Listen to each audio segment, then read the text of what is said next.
Good morning dear student, welcome back to our Hindi classes.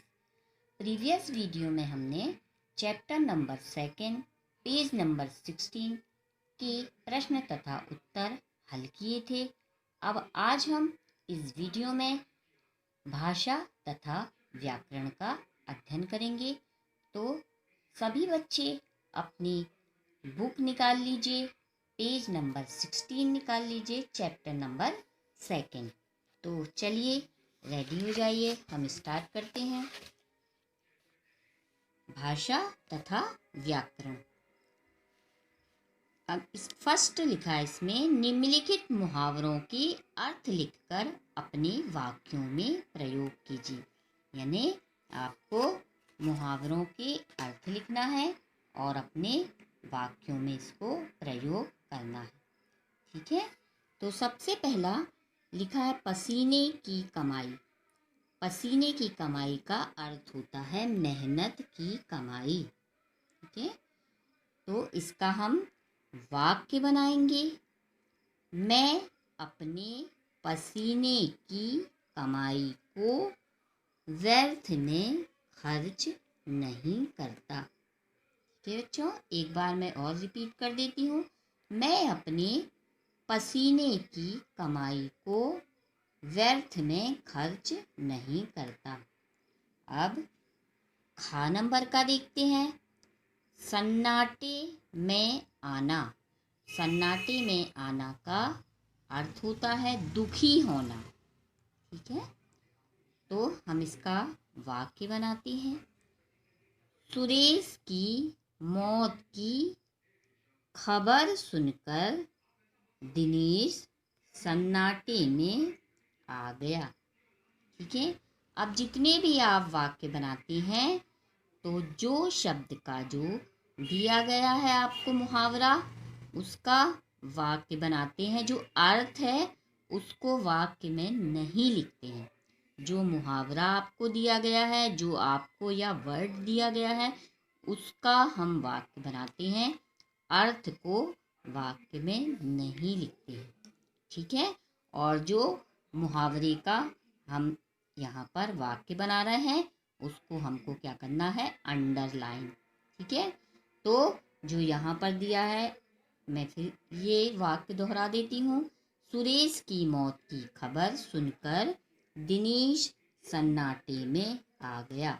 तो जिस सन्नाटे में आ गया, इसको आप क्या कर लेंगे, अंडरलाइन कर लेंगे। किस पेन से करेंगे, ब्लैक पेन से।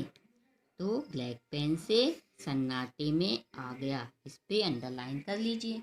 ठीक है, अब गा नंबर का ऐसे सभी वाक्य में आप अंडरलाइन कर लेंगे ब्लैक पेन से। ठीक है बच्चों, अब आपका गा नंबर का है अड़ जाना।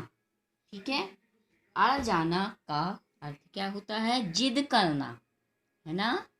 आप छोटे थे तो क्या करते थे, जिद करते थे सामान की मम्मी पापा से। ठीक है, अब थोड़ा समझदार हो गए आप, अब कोई सामान की जिद मत करना। ठीक है, तो अड़ जाना यानी कि जिद करना। जैसे कबीर अपने पिताजी से गेंद दिलाने को अड़ गया। ठीक है ना, क्या है, कबीर अपने पिताजी से गेंद दिलाने को अड़ गया। तो अड़ गया पे आप अंडरलाइन कर लीजिए। अब देखिए, अब घा नंबर का देखिए, आंखें खुलना। आंखें खुलना का अर्थ होता है सच्चाई नजर आना। ठीक है, तो इसका वाक्य बनाएंगे। रमेश की समय से आंखें खुल गई क्योंकि उसका मित्र धोखेबाज निकला। है ना, उसका मित्र क्या निकला, उसने उसको धोखा दे दिया, तो धोखेबाज निकला।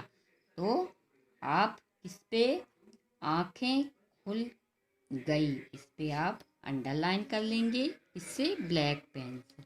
ठीक है बच्चों, अब हम आगे का प्रश्न देखते हैं। तो आगे का प्रश्न क्या है, पेज नंबर 17 पे आ जाइए और क्वेश्चन नंबर 2 क्या लिखा है। निम्नलिखित शब्दों में संधि विच्छेद कीजिए और संधि का नाम लिखिए। यानी आपको संधि को विच्छेद भी करना है और संधि का नाम भी लिखना है। ठीक है, तो ये आपको ये वाला प्रश्न सॉल्व करने के लिए सबसे पहला बच्चों आपको जान लेना जरूरी है कि संधि क्या है। जब तक आपको इसका अर्थ मालूम नहीं होगा तो आप कैसे करेंगे ये क्वेश्चन को सॉल्व। तो संधि और संधि विच्छेद क्या होती है ये भी आपको अभी नहीं मालूम, और संधि के इसमें प्रकार भी जानना जरूरी है, क्योंकि इसमें लिखा है कि संधि का नाम भी लिखिए। आपको संधि को विच्छेद भी करना है और इसका नाम भी लिखना। विच्छेद करना यानी होता है संधि का, यानी उसको एक एक शब्द को क्या करना, अलग करना। वर्ण को, अक्षर जो रहते हैं उसको क्या करना, एक एक करके अलग करना और फिर ये लिखना है कि संधि का नाम क्या है। तो चलते हैं अब, तो हम पहले जानेंगे कि संधि क्या है। ठीक है, तो अपनी CW कॉपी में आप पीछे साइड लिखेंगे कि संधि क्या है। व्याकरण पोर्शन है तो आप इसको CW कॉपी के पीछे तरफ लिखना। तो देखिए, पहला आप हेडिंग डालेंगे, क्या डालेंगे, संधि, और संधि को इंग्लिश में क्या कहते हैं, ज्वाइनिंग। ठीक है, संधि को इंग्लिश में कहते हैं ज्वाइनिंग। और आप डेट भी डालेंगे, आज की 28/10/20। ठीक है, सभी बच्चों ने डाल ली डेट। अब देखिए इसको हम देखते हैं। तो संधि वर्ड कभी आपने सुना होगा और नहीं भी सुना है तो मैं बता देती हूँ कि कभी कभी न्यूज में या कोई बुक में आपने पढ़ा होगा कहीं पर या किसी से सुना होगा कि दो देशों की संधि हो गई है ना। यानी कि संधि होना यानी क्या होता है, मिलना। ठीक है, यानी वो दो देश थे आपस में मिल गए। ठीक है, वैसे ही यहाँ पर इस वीडियो में हम देखो संधि क्या है और उसका अर्थ पढ़ेंगे, उसकी परिभाषा पढ़ेंगे और फिर संधि करना और संधि विच्छेद क्या है, संधि के प्रकार, यानी एक एक वीडियो में हम थोड़ा थोड़ा समझेंगे और पढ़ेंगे। तो सबसे पहला आज मैं आपको बताती हूँ कि संधि की परिभाषा या अर्थ क्या है। ठीक है, तो देखिए, वर्णों के मेल से होने वाले विकार को संधि कहते हैं। ठीक है, तो यहाँ पहला हम जानते हैं वर्ण क्या है। तो वर्ण क्या होते हैं, एक एक जो अक्षर रहते हैं, आ ई उ और का खा गा घा, यानी एक एक अक्षर जो रहते हैं वो क्या है, के मेल से, यानी वो मिलते हैं यानी एक एक अक्षर को जोड़ा जाता है। ठीक है, और उससे होने वाले विकार। अब आप कहेंगे मैम विकार का है क्या है, तो विकार यानी अब जो शब्द वर्ण मिले, एक एक वर्ण मिले, उससे जो परिवर्तन हुआ, ठीक है, परिवर्तन हुआ, उसको कहते हैं संधि। ठीक है, यानी एक एक वर्ण को मिलाया गया और उससे जो परिवर्तन हुआ यानी नया प्रोडक्ट बना या शब्द बना, तो उसको कहेंगे हम संधि। ठीक है, अब एक और ये परिभाषा हो गई आपकी, और अब मैं इसका और अच्छे से आपको अर्थ बता देती हूँ कि संधि का अर्थ होता है मेल या फिर मिलना, है ना। मेल होना यानी वर्णों का या अक्षरों का, और फिर मेल तो हो गया, अब कैसे हुआ, वो फिर मिल गए और उनने क्या बनाया, एक शब्द बनाया। और जब हम दो शब्दों को मिलाते हैं, ठीक है, अब हमने दो शब्द को मिलाया, ठीक है, अब मिला के और जो पहले शब्द का अंतिम ध्वनि ठीक है। जो पहला शब्द है उसमें से जो आवाज निकली, यानी आवाज निकली तो क्या है, यानी छोटा आ है या बड़ा आ है, ठीक है, या ई है या बड़ी ई है। तो आवाज निकलने का मतलब है कि जो इसमें शब्द आएगा, छोटा आ आएगा या बड़ा, कोई भी शब्द के पहले शब्द, जैसे दो शब्दों को हमने मिलाया तो पहले शब्द का क्या, आखिरी वाला शब्द, ठीक है, और जो दूसरा शब्द उसमें मिलेगा उसका पहला वाला अक्षर, दोनों को मिलाने से जो नया शब्द बनेगा वह क्या कहलाएगी, संधि। ठीक है।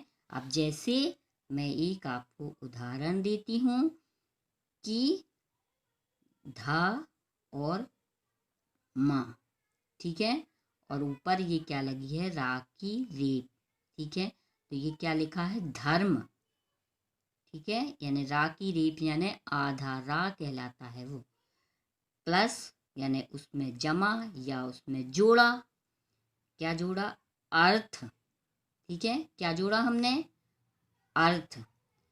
तो देखो माँ आया आपको समझ में, माँ, तो यानी ये यहाँ पर क्या है, छोटा माँ, तो यानी क्या बोला गया है परिभाषा में या अर्थ में, क्या बोला गया है कि पहले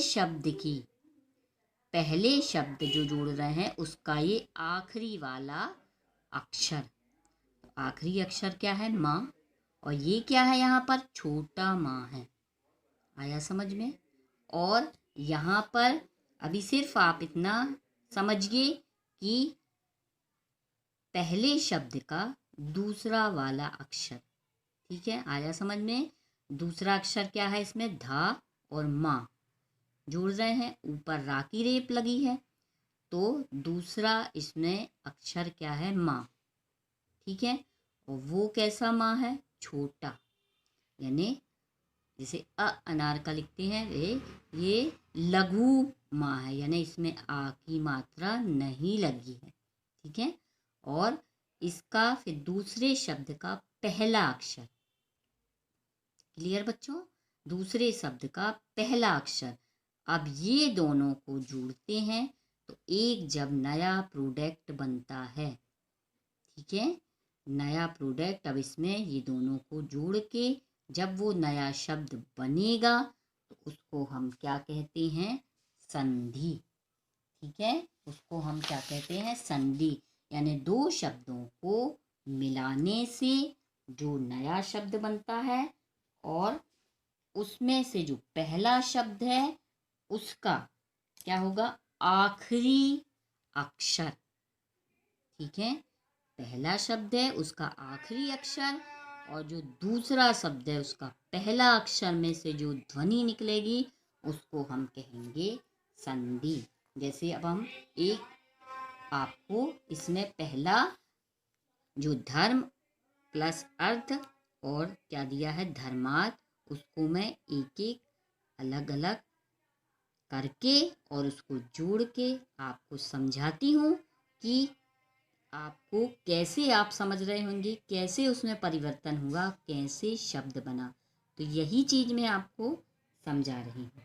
देखो इसमें क्या आया है, माँ, ठीक है बच्चों, तो माँ कैसा है, ये देखिए यहाँ मैं बता देती हूँ आपको, माँ कैसा है, छोटा माँ, इसमें आ की मात्रा नहीं लगी है, ये कैसा है, आ, यानी इसमें ध्वनि तो आ की आ रही है ना, माँ, तो ध्वनि माँ की आ रही है पर बड़ा आ की मात्रा नहीं लगी, ये क्या है, छोटा माँ, तो इसमें आ हो गया, ठीक है।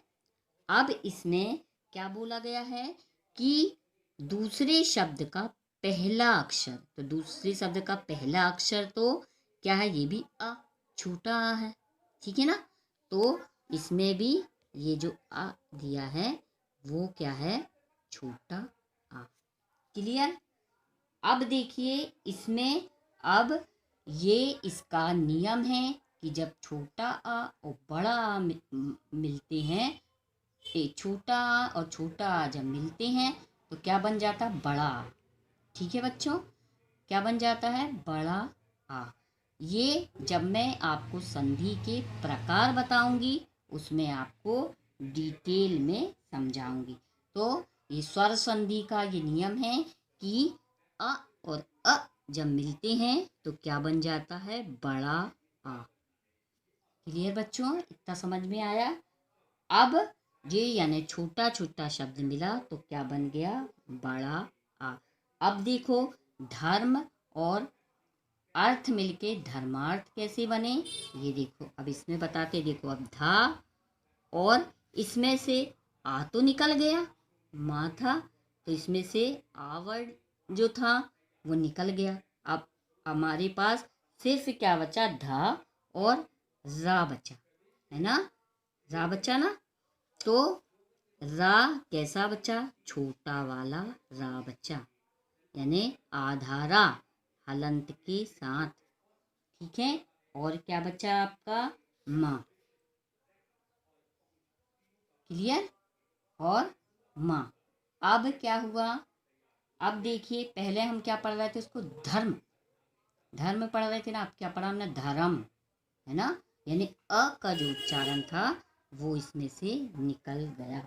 और प्लस क्या है, अब इसमें से तो पूरा आ ही निकल गया। ठीक है, तो क्या होगा, इसके साथ क्या बचा, ये था बचा, और उसमें ऊपर क्या बची, रा की रेप बची। ठीक है बच्चों, अब इसमें ये देखिए, अब हम इसको जोड़ते हैं तो कैसे जोड़ते। वैसे ये नियम है कि रा के बाद ये हलंत नहीं लगाते, पर मैं आपको समझाने के लिए लगा रही हूँ, क्योंकि अगर रा की रेप आती है तो जो इसके पहले अक्षर रहती है उसमें लगा दी जाती है, परंतु मैंने आपको समझाने के लिए लिखा है। तो देखिए अब हम कैसे जोड़ेंगे इसको। अब क्या बचा, ये ध और र और माँ, और ये देखो था और ऊपर रा की रे। तो हम कैसे इसको लिखेंगे, देखो धा और रा और माँ। ठीक है, अब क्या होगा, प्लस उसमें जो रा की रेप है उसको हम हटा के लिखते हैं हटा के लिख रही मैं। तो रा ये हो गया, ये आधा रा और ये था। क्लियर, इतना आया आपको समझ में। अब हम इसको जोड़ के देखिए कैसे शब्द बनाएंगे, ध और ये र और ये कुमा और प्लस।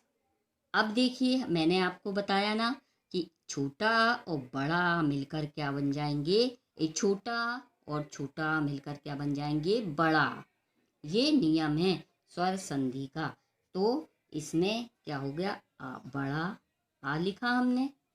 ठीक है, अब इसके बाद प्लस यानी जोड़ा, उसमें क्या जोड़ा, ये रा और ये था, ये रा और ये था को जोड़ा।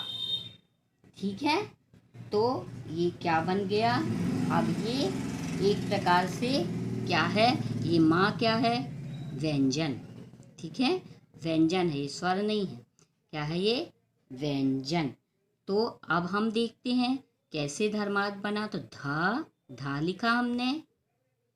ठीक है, अब उसके बाद क्या लिखा, माँ लिखा, ये लिख लिया माँ। ठीक है, क्या लिखा हमने, माँ लिखा।